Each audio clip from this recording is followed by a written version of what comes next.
ಶ್ರೀ ಗುರುಭ್ಯೋ ನಮಃ. ಹೈಂ ಹ್ರೀಂ ಶ್ರೀಂ ಶ್ರೀಮಾತ್ರೇ ಲಲಿತಾಂಬಿಕಾಯೇ ನಮಃ. ಶ್ರೀ ವಿಷ್ಣುರೂಪಾಯ ನಮಃಶಂಕರಾಯ.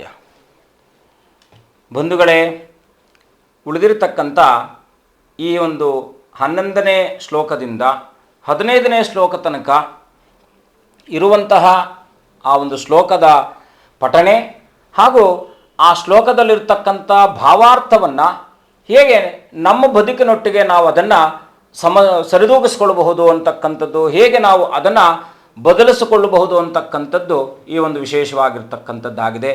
ಹಾಗಾಗಿ ಮೊದಲನೇದಾಗಿ ಆ ಶ್ಲೋಕಗಳನ್ನು ಕೇಳೋಣ. ಸರ್ವಮಂಗಳೆ ಆಗಿರ್ತಕ್ಕಂಥ ಆ ಲಲಿತಾಂಬಿಕೆಯ 11ನೇ ಶ್ಲೋಕದಿಂದ 15ನೇ ಶ್ಲೋಕದವರೆಗೆ ಮುಖ್ಯವಾಗಿ ನಿಜ ಸಲ್ಲಾಪ ಮಾಧುರ್ಯ ವಿನಿರ್ಬತ್ಸಿತ ಕಚ್ಚಪಿ ಮಂದಸ್ಮಿತ ಪ್ರಭಾಪೂರ ಮಜ್ಜತ್ ಕಾಮೇಶ ಮಾನಸ ಅನಾಕಲಿಕ ಸಾದೃಶ್ಯ ಚುಬಕ ಶ್ರೀ ವಿರಾಜಿತ ಕಾಮೇಶಬದ್ಧ ಮಾಂಗಲ್ಯ ಶೂತ್ರ ಶೋಭಿತ ಕಂಧರ ಕನಕಾಂಗದ ಕೇಯೂರ ಕಮನೀಯ ಭುಜಾನ್ವಿತ ರತ್ನಗ್ರೇವೇಯ ಚಿಂತಾಕಾಲೋಲ ಮುಕ್ತ ಫಲಾನ್ವಿತ ಕಾಮೇಶ್ವರ ಪ್ರೇಮ ರತ್ನಾಮಣಿ ಪ್ರತಿಪಣಸ್ಥನಿ ನಾಭ್ಯಾಲವಾಲ ರೋಮಾಲಿ ಲತಾಫಲ ಕುಚದ್ವಯಿ ಲಕ್ಷ್ಮ್ಯರೋಮ ಲತಾದಾರಾತಾ ಸಮುನ್ನೇಯ ಮಧ್ಯಮ ಸ್ತನಭಾರದಲನ್ಮಧ್ಯ ಪಟ್ಟಬಂಧ ಬಲಿತ್ರಯ. ಮುಖ್ಯವಾಗಿ ಇಲ್ಲಿ ಬಹಳ ಮುಖ್ಯವಾಗಿ ನಮಗೆ ಮನೆ ಅಂತಕ್ಕಂಥದ್ದು ಒಂದು ಎಲ್ಲರ ಮನಸ್ಥಿತಿಗಳ ಒಂದು ನಂದಗೋಕುಲ. ಮನೆಯಲ್ಲಿ ಗಂಡ ಹೆಂಡತಿ, ಅಣ್ಣ ತಮ್ಮ, ಅಕ್ಕ ತಂಗಿ, ಮಕ್ಕಳು, ತಂದೆ ತಾಯಿ, ಹೀಗೆ ಒಟ್ಟಾರೆಯಾದಂಥ ಒಂದು ಕುಟುಂಬವನ್ನು ಹೇಗೆ ಒಬ್ಬ ಒಡೆಯನಾಗಿರ್ತಕ್ಕಂಥ ಮನೆಯ ಯಜಮಾನನು ಹೇಗೆ ರಕ್ಷಣೆಯನ್ನು ಮಾಡ್ತಾನೆ, ಅವನಲ್ಲಿ ಬಹಳ ಮುಖ್ಯವಾಗಿ ಮಾತೃಪ್ರೇಮ ಇರುತ್ತೆ, ವಾತ್ಸಲ್ಯ ಇರುತ್ತೆ, ಕರುಣೆ ಇರುತ್ತೆ, ಅನುಕಂಪ ಇರುತ್ತೆ. ಹೀಗೆ ಎಲ್ಲ ರೀತಿಯಲ್ಲೂ ಕೂಡ ಆ ಕುಟುಂಬವನ್ನು ರಕ್ಷಣೆ ಮಾಡ್ತಕ್ಕಂಥ ವ್ಯವಸ್ಥೆ ಆ ಮನೆಯ ಒಡೆಯನಿಗಿರ್ತಕ್ಕಂಥದ್ದು ಇರುತ್ತೆ.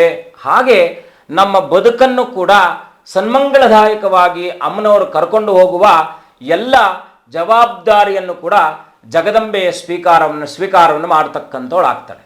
ಅದಕ್ಕೋಸ್ಕರನೇ ನಿಜ ಸಲ್ಲಾಪ ಮಾಧುರ್ಯ ವಿನಿರ್ಬತ್ಸಿತ ಕಚ್ಚಪೆ ಮಂದಸ್ಮಿತ ಪ್ರಭಾಪೂರ ಮಜ್ಜತ್ ಕಾಮೇಶ ಮಾನಸ. ಇಲ್ಲಿ ಧಾರಕಾಸುರ ಅಂತಕ್ಕಂಥ ಒಬ್ಬ ರಾಕ್ಷಸನು ಉಪದ್ರವವನ್ನು ಸಂಹಾರ ಮಾಡುವ ಸಲುವಾಗಿ ಪರಮೇಶ್ವರನ ಆಣೆಯಂತೆ ಜಗದಂಬೆಯು ವಿಶೇಷವಾಗಿ ಕಾಳಿ ಅವತಾರವನ್ನು ತಾಳಿ ಅವನನ್ನು ಸಂಹಾರ ಮಾಡಿ 3 ಲೋಕಗಳು ಕೂಡ ತಲ್ಲಣವಾದಾಗ ತಾಯಿಯನ್ನು ಸಮಾಧಾನ ಪಡಿಸುವ ಹಾಗೆ ಪರಮೇಶ್ವರನ ಮಗುವಾಗಿ ಬಹಳ ಮುಖ್ಯವಾಗಿ ಆ ತಾಯಿಯ ಒಂದು ಕೋಪವನ್ನು ಸಮಾಧಾನ ಮಾಡುವ ಮುಖಾಂತರ ತಾಯಿ ಹಾಲನ್ನು ಉಂಡು ತಾಯಿಯನ್ನು ಸಮಾಧಾನ ಪಡಿಸಿದ ಹಾಗೆ ನಮ್ಮ ಕುಟುಂಬದಲ್ಲಿರ್ತಕ್ಕಂಥ ಮನಸ್ಸಿನ ಅಂದರೆ ಒಂದು ಸದಸ್ಯರ ಮಧ್ಯದಲ್ಲಿರಬಹುದಾದಂಥ ಸಮಸ್ತ ವಿಧವಾದ ನಕಾರಾತ್ಮಕ ಚಿಂತೆಗಳನ್ನು ದೂರ ಮಾಡುವ ಹಾಗೆ ಆ ಮನೆಯ ಗೃಹಿಣಿ, ಮನೆಯ ಒಡೆಯನು ಜಗದಂಬೆಯನ್ನು ಆಶ್ರಯಿಸಿದಾಗ ಈ ಯಾವೆಲ್ಲ ರಾಕ್ಷಸ ತತ್ವಗಳು ನಮ್ಮಲ್ಲಿ ಇರ್ತಕ್ಕಂಥದ್ದಾಗಿರುತ್ತೋ ಆ ಎಲ್ಲ ರಾಕ್ಷಸ ತತ್ವಗಳನ್ನು ಕೂಡ ನಿವೃತ್ತಿ ಮಾಡತಕ್ಕಂಥವಳು ಈ ಶ್ಲೋಕಗಳಲ್ಲಿರ್ತಕ್ಕಂಥ ಅರ್ಥ. ಮುಖ್ಯವಾಗಿ ಅಮ್ಮನವರನ್ನು ನೀವು ಯಾವ ಸಂದರ್ಭದಲ್ಲಿ ನೀವು ಆರಾಧನೆಯನ್ನು ಮಾಡ್ತಾ ಇದ್ದೀರಾ ಅಥವಾ ಯಾವ ಸಮಯದಲ್ಲಿ ಅವಳನ್ನು ನೀವು ಸ್ಮರಣೆ ಮಾಡ್ತಾ ಇದ್ದೀರಾ ಅಂತಕ್ಕಂಥದ್ದು ಮುಖ್ಯ ಅಲ್ಲ.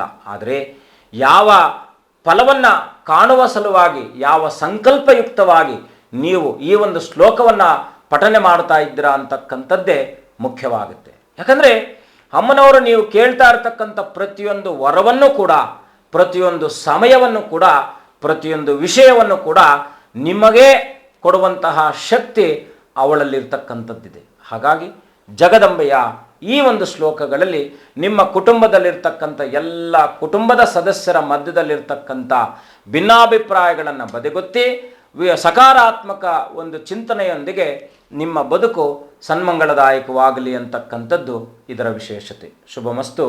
ಲೋಕ ಸಮಸ್ತ ಸುಖಿನೋ ಭವಂತು.